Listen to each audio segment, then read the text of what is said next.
Tiếng khóc thầm lặng giữa Bình Nhưỡng khi những chiếc nôi trống rỗng báo hiệu ngày tàn của Triều Tiên. Sự thật gây sốc. Một hình ảnh chưa từng có, gần như không tưởng, đã lan truyền vào những ngày cuối năm 2024, khắc sâu vào tâm trí của bất kỳ ai quan tâm đến tình hình chính trị trên bán đảo Triều Tiên. Kim Jong-un, vị lãnh tụ tối cao của Cộng hòa Dân chủ Nhân dân Triều Tiên, người đàn ông với hình ảnh đã được định vị là sắt đá, lạnh lùng và đầy quyền uy, người đã không một lần nao núng trước những vòng vây cấm vận quốc tế, những lời đe dọa quân sự từ các đế quốc hùng mạnh, hay những cuộc tập trận quy mô lớn ngay sát đường biên giới, đã bật khóc. Ông không khóc trước những hiểm họa hữu hình, mà rơi lệ trước một kẻ thù vô hình, một kẻ thù thầm lặng nhất nhưng mà cũng tàn nhẫn nhất. Cuộc khủng hoảng nhân khẩu học đang từng ngày, từng giờ gặm nhấm chính nền tảng tồn tại của quốc gia mà ông trị vì. Bằng một giọng tha thiết và đầy xúc động, ông kêu gọi phụ nữ Triều Tiên hãy sinh thêm con, coi đó không chỉ là một lựa chọn cá nhân, mà là một nhiệm vụ quốc gia tối thượng, một mệnh lệnh của lịch sử nhằm cứu vãn đất nước khỏi bờ vực suy vong. Triết lý nhân sinh mến chào quý vị khán thính giả đang theo dõi chương trình trên kênh Triết lý nhân sinh. Tại sao cùng phải đối mặt với thực trạng tỷ lệ sinh giảm sút nghiêm trọng, một vấn đề mang tính toàn cầu, nhưng viễn cảnh tại Triều Tiên lại hiện lên với những gam màu u ám và đáng sợ hơn hẳn so với các quốc gia láng giềng vốn cũng đang vật lộn với bài toán dân số già hóa như Nhật Bản, Hàn Quốc hay thậm chí là cường quốc đông dân Trung Quốc.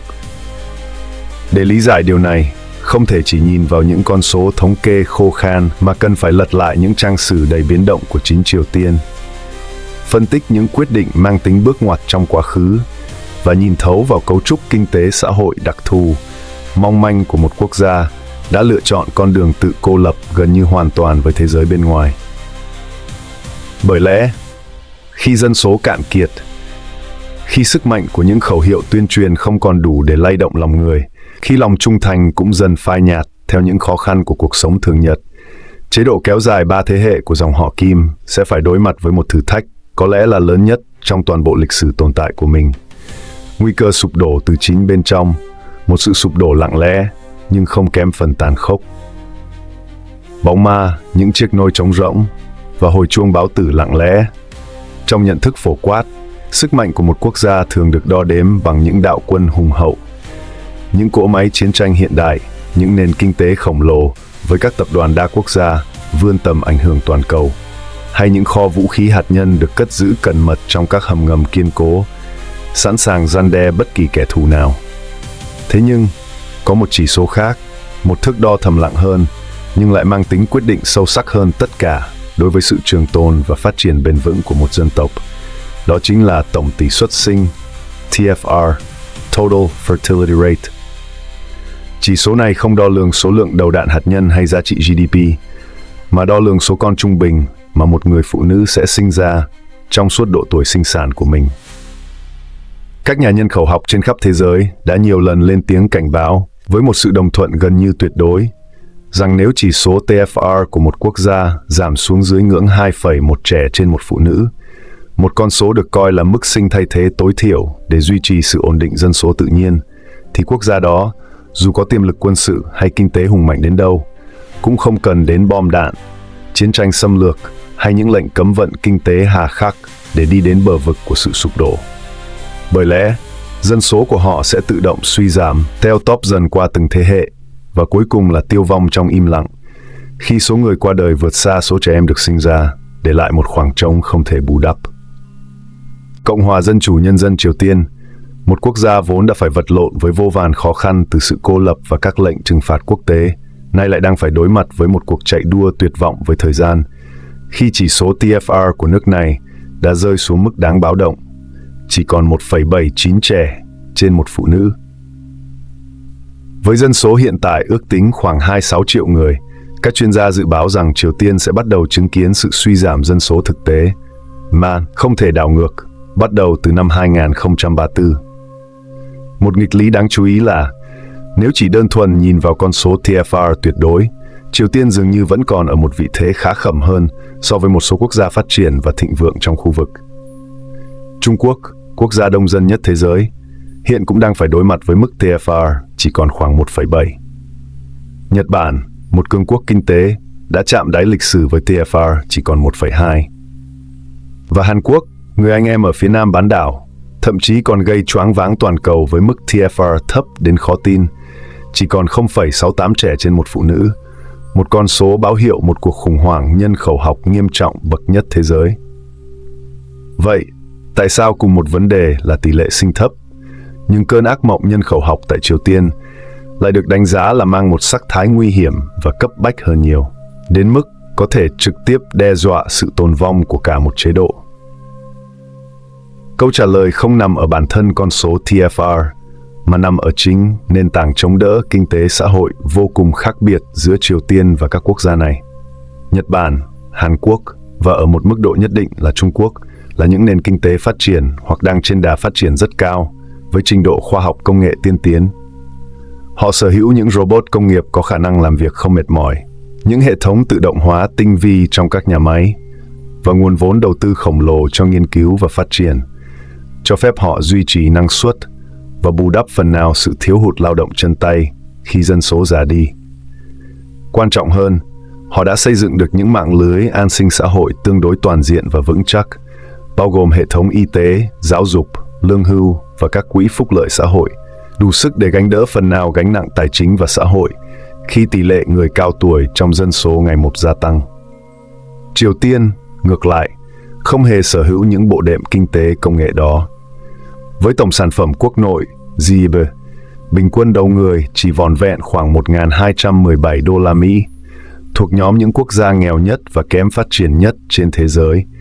Bình Nhưỡng không có trong tay những công nghệ hiện đại để thay thế sức người. Họ không có nguồn ngân sách phúc lợi dồi dào để chăm lo cho một số lượng ngày càng tăng những người già không còn khả năng lao động. Họ cũng không có những hệ thống tự động hóa tiên tiến để duy trì hoạt động của các ngành sản xuất khi lực lượng lao động trẻ ngày càng teo tóp. Và tất nhiên, họ cũng không có nguồn dự trữ tài chính đủ mạnh để mua thêm thời gian hay tìm kiếm các giải pháp thay thế như các quốc gia khác. Nền kinh tế của Triều Tiên trong suốt nhiều thập kỷ vẫn chủ yếu dựa vào lao động tay chân thô sơ, các ngành công nghiệp nặng lạc hậu, tiêu tốn nhiều nhân lực và tài nguyên, nhưng lại mang lại hiệu quả thấp. Hệ thống phúc lợi xã hội, nếu có tồn tại trên danh nghĩa, cũng chỉ mang tính hình thức, không đủ sức bao phủ và chăm sóc cho một bộ phận lớn người dân khi họ bước vào tuổi già và không còn khả năng tự mưu sinh. Một yếu tố then chốt nữa là cánh cửa nhập cư, một giải pháp mà nhiều quốc gia phát triển đang phải tính đến để bổ sung nguồn nhân lực thiếu hụt. Tại Triều Tiên gần như đóng chặt hoàn toàn,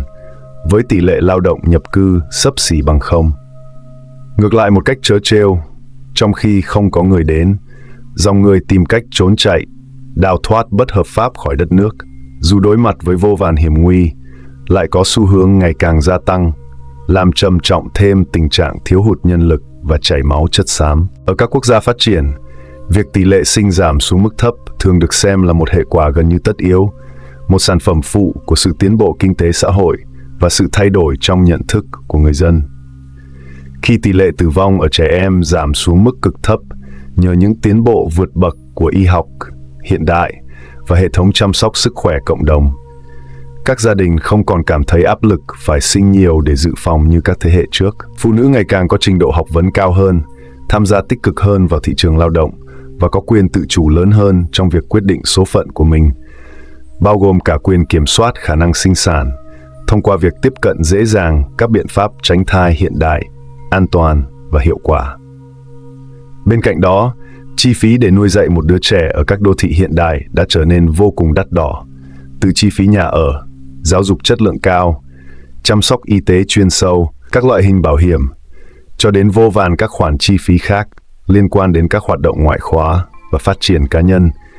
khiến mỗi đứa trẻ thực sự trở thành một khoản đầu tư lớn, đòi hỏi sự cân nhắc kỹ lưỡng và sự chuẩn bị tài chính vững chắc của các bậc cha mẹ. Chính vì những lý do phức hợp đó mà ngay cả những cường quốc hàng đầu thế giới như Hoa Kỳ cũng chỉ đạt mức TFR khoảng 1,7, Nga là 1,4 và Vương quốc Anh cũng chỉ ở mức 1,7. Ngược lại hoàn toàn, ở những vùng đất nghèo đói và kém phát triển hơn trên thế giới, chẳng hạn như nhiều quốc gia ở khu vực châu Phi cận Sahara, nơi các dịch vụ y tế cơ bản vẫn còn vô cùng yếu kém, Tỷ lệ tử vong ở trẻ sơ sinh và trẻ nhỏ vẫn còn ở mức rất cao, và các hệ thống an sinh xã hội gần như không tồn tại hoặc chỉ mang tính hình thức. Việc sinh nhiều con vẫn được nhiều người dân coi là một hình thức bảo hiểm tự nhiên, một sự đảm bảo cho tuổi già khi không có lương hưu hay các nguồn hỗ trợ khác, và cũng là một cách để chống lại một cuộc đời đầy rủi ro và bất trắc. Cộng hòa Dân chủ Nhân dân Triều Tiên, một cách bi thảm và đầy nghịch lý, lại đang đứng chênh vênh, lưỡng lự giữa hai thế giới hoàn toàn đối lập này. Thu nhập bình quân đầu người của họ thấp, gần như một quốc gia nghèo đói điển hình ở châu Phi, nhưng tỷ lệ sinh của họ lại đang tiệm cận mức của các nước giàu đã phát triển ở châu Âu hay Bắc Mỹ. Đây chính là nghịch lý cốt lõi, là mầm mống của một thảm kịch nhân khẩu học đang dần hiện hữu với những đường nét ngày càng rõ ràng hơn. Nếu không có một phép màu đột ngột nào xảy ra, nếu không có những thay đổi mang tính đột phá trong chính sách và trong thực trạng kinh tế xã hội, thì chỉ trong vòng 50 năm tới, một khoảng thời gian không quá dài so với lịch sử của một dân tộc, Bắc Triều Tiên sẽ phải đối mặt với một nguy cơ hiện hữu là không còn đủ người để vận hành bộ máy nhà nước, chứ chưa nói đến việc duy trì và phát triển các ngành kinh tế hay đảm bảo an ninh quốc phòng. Lực lượng lao động, vốn đã thiếu hụt và không có tay nghề cao, sẽ tiếp tục co lại một cách thảm hại. Quân đội Nhân dân Triều Tiên, với quân số thường trực khổng lồ, từng là niềm tự hào và là một trong những trụ cột chính của chế độ, sẽ không còn đủ nguồn binh lính trẻ tuổi để bổ sung và duy trì quy mô như hiện tại. Ngành nông nghiệp, vốn đã eo uột và lạc hậu, phụ thuộc nhiều vào thời tiết và các yếu tố bên ngoài, sẽ có nguy cơ sụp đổ hoàn toàn vì thiếu bàn tay lao động trên các cánh đồng, đẩy đất nước vào tình trạng mất an ninh lương thực triền miên. Và nền kinh tế, vốn dĩ đã kiệt quệ sau nhiều thập kỷ bị cô lập, chịu các lệnh cấm vận quốc tế hà khắc và quản lý yếu kém, sẽ đứng trước bờ vực tan rã hoàn toàn, không còn khả năng tự phục hồi. Khi đó, những buổi duyệt binh hoành tráng trên quảng trường Kim Nhật Thành với hàng dài những tên lửa đạn đạo, những tuyên bố hùng hồn về sức mạnh quân sự bất khả chiến bại cũng sẽ trở nên hoàn toàn vô nghĩa. Không thể nào cứu vãn được một quốc gia đang chết dần chết mòn từ bên trong, một quốc gia không còn ai sinh con để kế thừa và gánh vác tương lai. Từ giấc mơ tái thiết hậu chiến đến bóng ma, khủng hoảng kinh tế xã hội, một lịch sử đầy biến động. Đã có một thời kỳ không quá xa xôi trong dòng chảy của lịch sử hiện đại, Bắc Triều Tiên là hiện thân của một giấc mơ tái thiết đầy hứa hẹn, một biểu tượng của ý chí vươn lên từ đống tro tàn sau những tàn phá khủng khiếp của cuộc chiến tranh Triều Tiên 1950 đến năm 1953. Với sự hỗ trợ mạnh mẽ và vô cùng hào phóng về cả vật chất lẫn tinh thần từ hai người anh em xã hội chủ nghĩa lớn là Liên Xô và Trung Quốc, giai đoạn từ năm 1953 đến cuối những năm 1960 đã chứng kiến một sự phục hồi kinh tế gần như thần kỳ của quốc gia này. Các ngành công nghiệp nặng, nền tảng của một nền kinh tế tự chủ, đã được xây dựng và phát triển với một tốc độ đáng kinh ngạc. Ngành nông nghiệp, với mục tiêu đảm bảo an ninh lương thực quốc gia, cũng được thúc đẩy mạnh mẽ theo hướng tự cung tự cấp, thông qua các phong trào hợp tác hóa và cải tiến kỹ thuật. Cơ sở hạ tầng bị chiến tranh tàn phá, từ nhà máy, trường học, bệnh viện cho đến hệ thống giao thông vận tải, cũng dần được tái thiết và mở rộng một cách nhanh chóng. Sự ổn định kinh tế tương đối và những cải thiện ban đầu, dù còn khiêm tốn, trong đời sống vật chất và tinh thần của người dân, đã tạo điều kiện thuận lợi cho dân số Triều Tiên tăng trưởng một cách mạnh mẽ. Tổng tỷ suất sinh trong thập niên 1970 của Triều Tiên đã đạt gần 4 trẻ trên một phụ nữ, một con số kỷ lục không chỉ trong lịch sử hiện đại của nước này, mà còn là một trong những mức sinh cao nhất trong khu vực vào thời điểm đó. Đó là niềm tự hào của một dân tộc đang hừng hực khí thế xây dựng lại đất nước từ đống tro tàn, một biểu hiện của niềm tin vào tương lai tươi sáng hơn dưới sự lãnh đạo của Đảng Lao động Triều Tiên. Tuy nhiên, bức tranh màu hồng đó không kéo dài được bao lâu. Bước sang thập niên 1970, những đám mây đen của khó khăn kinh tế và những thách thức địa chính trị mới bắt đầu kéo đến, phủ bóng lên giấc mơ phát triển của Triều Tiên. Để duy trì tốc độ công nghiệp hóa đầy tham vọng và hiện đại hóa quân đội, Chính quyền Bình Nhưỡng đã tìm cách tiếp cận các công nghệ tiên tiến hơn từ các nước phương Tây tư bản, một điều gần như không tưởng trước đó. Con đường duy nhất để thực hiện điều này là thông qua việc vay vốn từ các tổ chức tài chính và các quốc gia phương Tây. Nhưng trong bối cảnh nền kinh tế nội địa vẫn còn non yếu, chủ yếu dựa vào sự bao cấp và kế hoạch hóa tập trung, chưa đủ sức hấp thụ và vận hành hiệu quả những công nghệ mới và đắt đỏ. Cộng thêm những biến động mạnh mẽ của kinh tế toàn cầu, như cuộc khủng hoảng dầu mỏ năm 1973, việc trả nợ cho các khoản vay nước ngoài dần trở thành một gánh nặng khổng lồ, vượt quá khả năng chi trả của Triều Tiên. Áp lực nợ nần ngày càng gia tăng đã buộc chính quyền Bình Nhưỡng phải đưa ra những quyết định khó khăn, trong đó có việc cắt giảm mạnh mẽ các khoản đầu tư vào những lĩnh vực thiết yếu khác của nền kinh tế, đặc biệt là nông nghiệp. Hệ quả là sản lượng lương thực bắt đầu có dấu hiệu chững lại, và sau đó là sụt giảm một cách nghiêm trọng, đẩy đất nước vào tình trạng thiếu hụt lương thực ngày càng trầm trọng. Bên cạnh đó, những rạn nứt và căng thẳng trong quan hệ với hai đồng minh chủ chốt là Liên Xô và Trung Quốc, xuất phát từ những bất đồng về đường lối chính trị và những thay đổi trong cục diện địa chính trị toàn cầu, cũng ngày càng lộ rõ. Điều này dẫn đến việc nguồn viện trợ truyền thống từ hai người anh em lớn, vốn từng là huyết mạch nuôi sống nền kinh tế Triều Tiên, dần trở nên cạn kiệt và không còn ổn định như trước. Đứng trước nguy cơ một sự gia tăng dân số không kiểm soát, có thể vượt quá khả năng cung ứng lương thực và các nhu yếu phẩm cơ bản của một nền kinh tế đang trên đà suy yếu, chính quyền Bình Nhưỡng đã quyết định đi một nước cờ đầy mạo hiểm và mang tính bước ngoặt lịch sử, thực hiện các chính sách nhằm kiềm chế đà tăng dân số.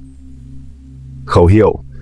"mỗi gia đình chỉ nên có một hoặc tối đa là hai con" bắt đầu được tuyên truyền rộng rãi trong xã hội. Đồng thời, các biện pháp kiểm soát sinh sản như sử dụng thuốc tránh thai và cho phép nạo phá thai được phổ biến rộng rãi hơn, một điều khá đặc biệt so với nhiều xã hội truyền thống khác ở châu Á vào thời điểm đó.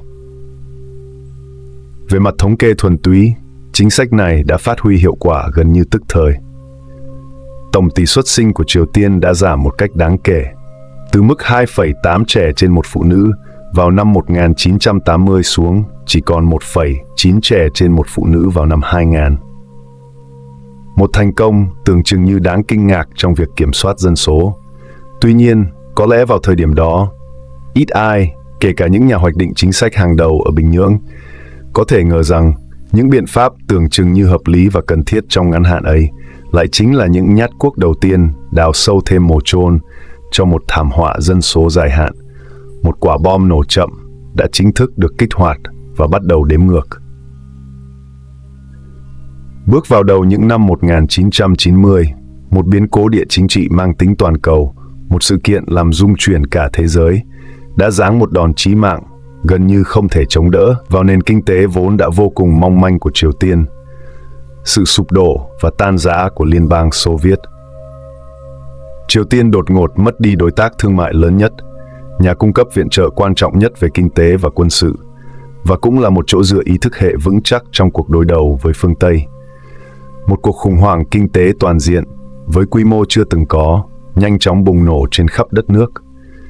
Ngành nông nghiệp vốn đã eo uột và phụ thuộc nặng nề vào nguồn cung nhiên liệu,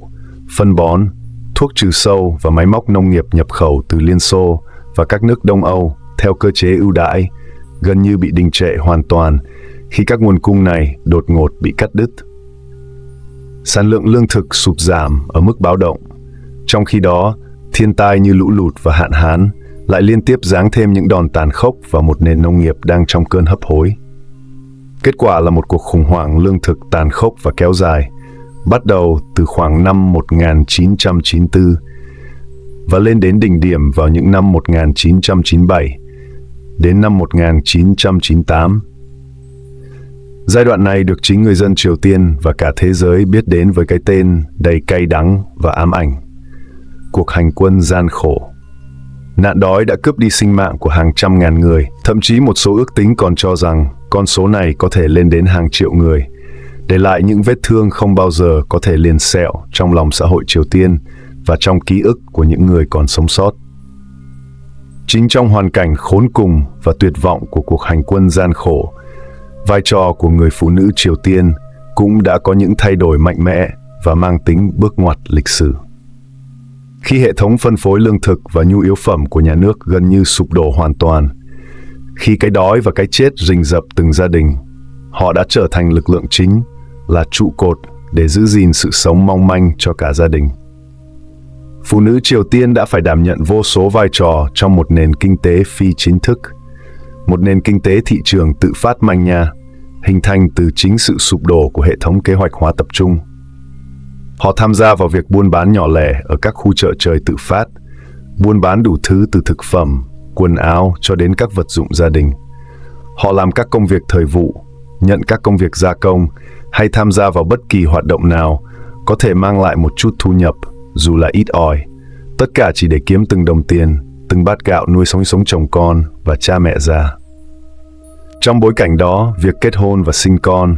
vốn từng được coi là lẽ thường tình, là niềm hạnh phúc và là trách nhiệm thiêng liêng của người phụ nữ trong xã hội truyền thống, nay đột nhiên trở thành một quyết định vô cùng hệ trọng, đòi hỏi nhiều sự cân nhắc và tính toán, và luôn luôn gắn liền với nỗi lo thường trực về cơm áo gạo tiền,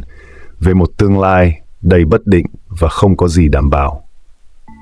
Ngày nay, thế hệ trẻ Triều Tiên, đặc biệt là phụ nữ, những người đã lớn lên trong hoặc mang trong mình những ký ức sâu đậm và đau thương về cuộc hành quân gian khổ và những năm tháng khó khăn kinh tế kéo dài sau đó,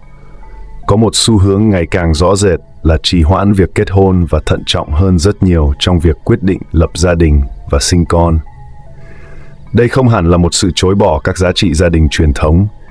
mà thực chất là một biểu hiện rất thực tế của một mong muốn chính đáng, có được một cuộc sống ổn định hơn, một sự chuẩn bị kỹ lưỡng hơn về mặt kinh tế và tinh thần cho tương lai của bản thân, và đặc biệt là cho con cái của họ, nếu họ quyết định có con. Họ không muốn thế hệ sau phải lặp lại những cơ cực, những thiếu thốn mà bản thân và cha mẹ mình đã từng phải trải qua. Nhận thức được tầm quan trọng và tính cấp bách của vấn đề này, chính phủ Triều Tiên dưới thời Kim Jong-un đã có những nỗ lực nhất định nhằm thúc đẩy các chính sách hỗ trợ sinh đẻ và cải thiện phúc lợi cho các gia đình. Kim Jong-un và cuộc chiến Cam-go chống lại một số phận dường như đã an bài.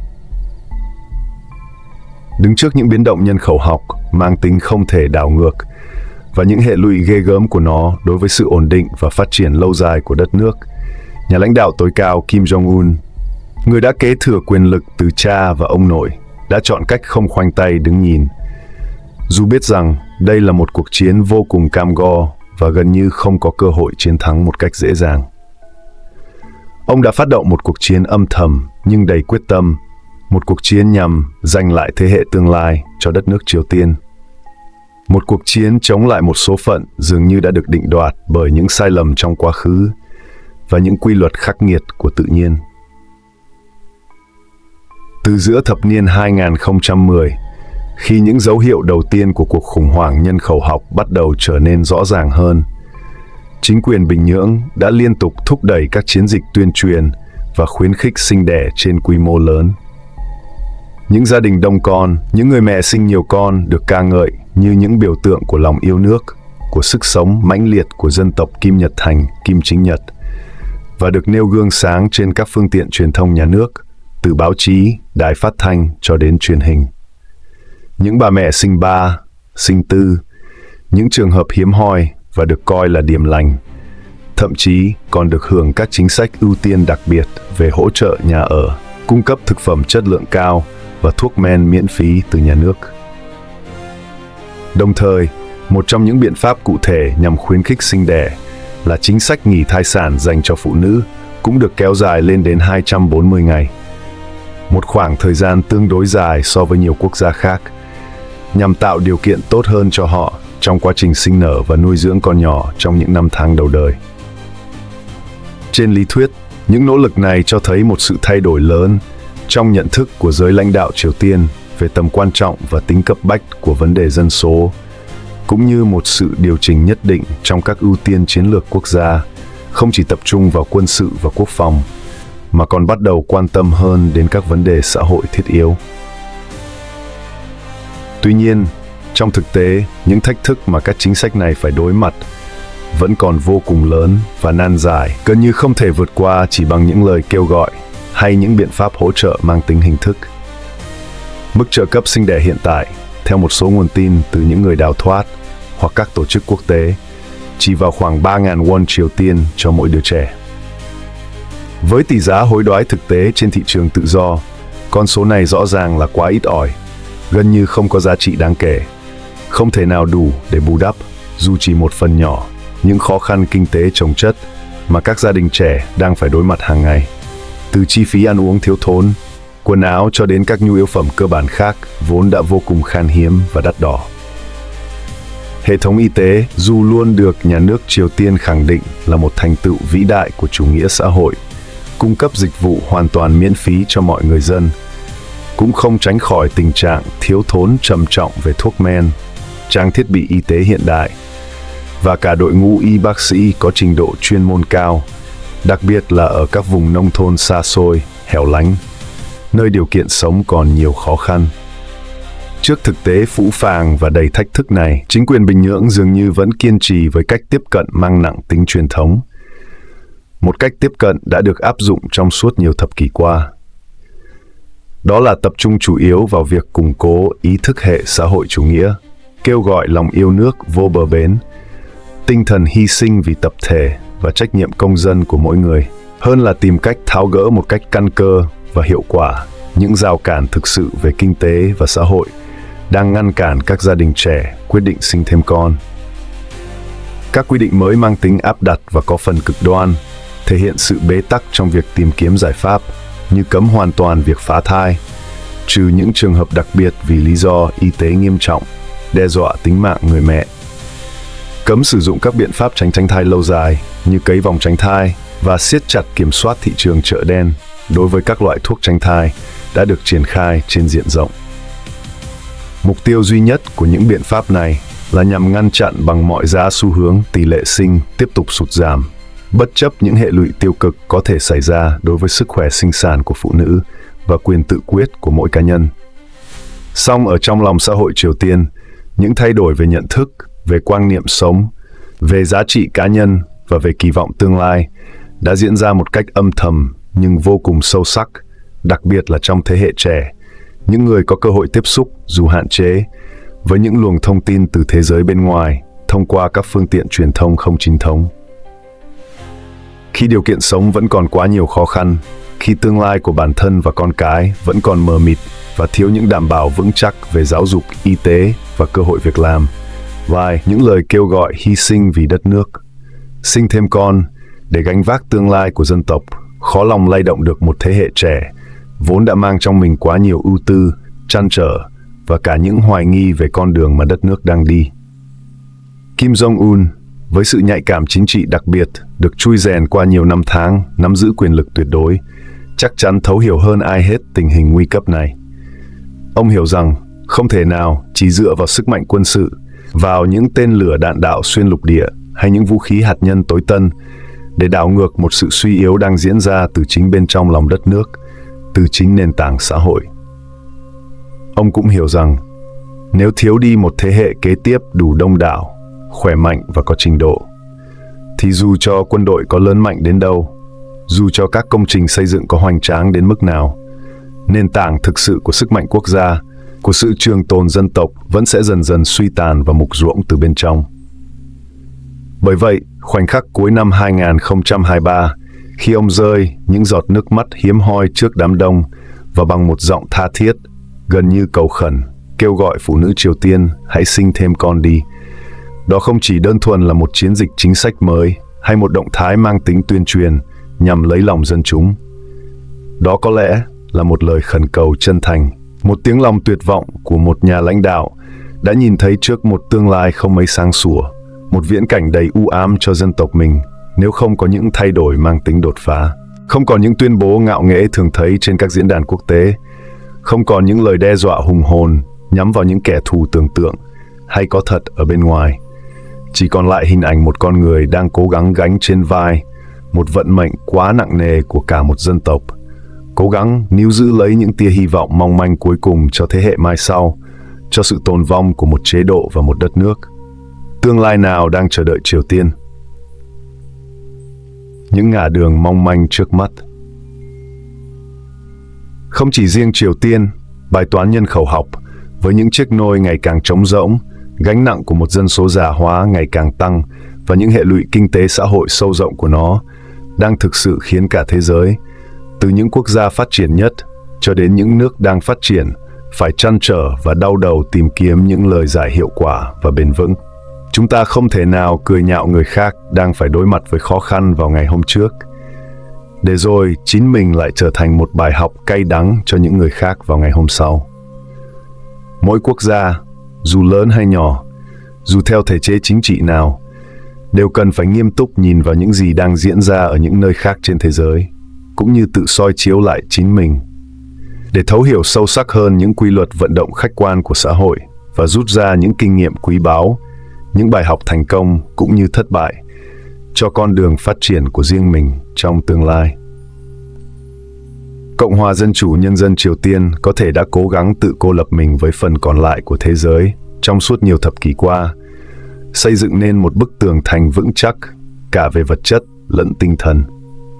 Nhưng họ không thể nào cô lập mình khỏi những quy luật nghiệt ngã của tự nhiên, của sự phát triển kinh tế xã hội, và đặc biệt là của nhân khẩu học. Những quy luật không phụ thuộc vào ý chí chủ quan của bất kỳ nhà lãnh đạo hay một hệ tư tưởng nào. Một câu hỏi lớn, một mối lo ngại thường trực đang treo lơ lửng trên bầu trời Bình Nhưỡng và cả khu vực Đông Bắc Á. Khi dân số trẻ, đặc biệt là nam thanh niên trong độ tuổi nhập ngũ, suy giảm một cách nhanh chóng và không thể ngăn cản, thì chỉ trong vòng 20 đến 30 năm tới, một khoảng thời gian không quá dài, liệu Triều Tiên có còn đủ nguồn nhân lực trẻ tuổi và khỏe mạnh để duy trì một quân đội thường trực khổng lồ với quy mô lên đến hơn 1 triệu người như hiện tại hay không? Đây không chỉ là một vấn đề về quốc phòng đơn thuần, mà còn là một yếu tố then chốt đối với sự ổn định của chế độ, mà đối với khả năng duy trì quyền lực của Đảng Lao động Triều Tiên và đối với cán cân quyền lực vốn là vô cùng nhạy cảm và phức tạp trong toàn bộ khu vực. Tương lai của Triều Tiên dưới bóng đen bao trùm của cuộc khủng hoảng nhân khẩu học dường như đang hé mở ra hai ngả đường chính, hai kịch bản có thể xảy ra, và cả hai đều không mang lại những tín hiệu lạc quan hay tươi sáng. Một khả năng, có lẽ là kịch bản ít gây xáo trộn hơn cho thế giới bên ngoài. Đó là Triều Tiên sẽ lặng lẽ trôi dần vào bóng tối của lịch sử, trở thành một vùng đất cô lập, già cỗi và ngày càng kiệt quệ về mọi mặt. Một quốc gia sống lay lắt, cầm chừng giữa những hoài niệm về một quá khứ từng có phần huy hoàng và đầy tự hào hơn, nhưng không còn đủ sức sống, không còn đủ nguồn lực con người để vươn lên và bắt kịp với sự phát triển của thế giới. Đó sẽ là một nhà nước thất bại về mặt dân số, một xã hội nơi tiếng cười trẻ thơ ngày càng hiếm hoi, nơi những ngôi trường phải đóng cửa vì không có học sinh, và gánh nặng của một số lượng người già ngày càng đông đúc sẽ đè trĩu lên đôi vai gầy yếu của một lực lượng lao động ít ỏi còn sót lại. Những người cũng đang phải vật lộn với cuộc sống của chính mình. Một khả năng khác, đáng sợ hơn rất nhiều và tiềm ẩn vô vàn những bất ổn không thể lường trước, đó là những biến động dữ dội, những cơn địa chấn xã hội và chính trị xuất phát từ chính bên trong lòng Triều Tiên.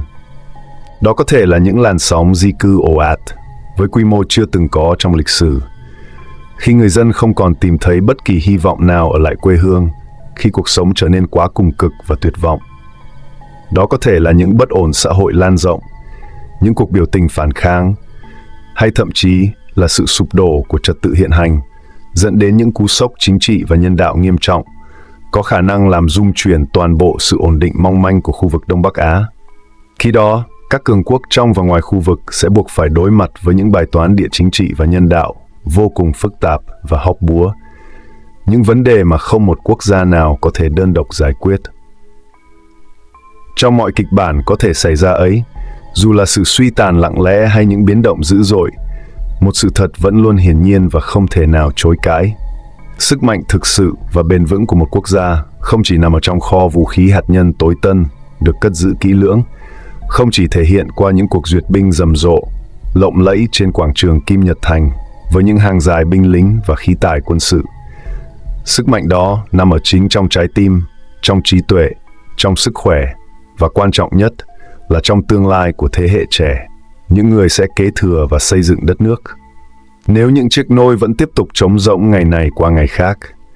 nếu những tiếng cười trẻ thơ dần dần biến mất khỏi các ngôi trường và các đường phố, thì không một tượng đài vĩ đại nào, không một ý thức hệ sắt đá nào, và cũng không một nhà lãnh đạo tài ba nào có thể cứu vãn một dân tộc khỏi quy luật nghiệt ngã và công bằng nhất của tạo hóa. Đó chính là sự tàn lụi, một sự kết thúc không thể tránh khỏi cho bất kỳ quốc gia nào quay lưng lại với tương lai của chính mình.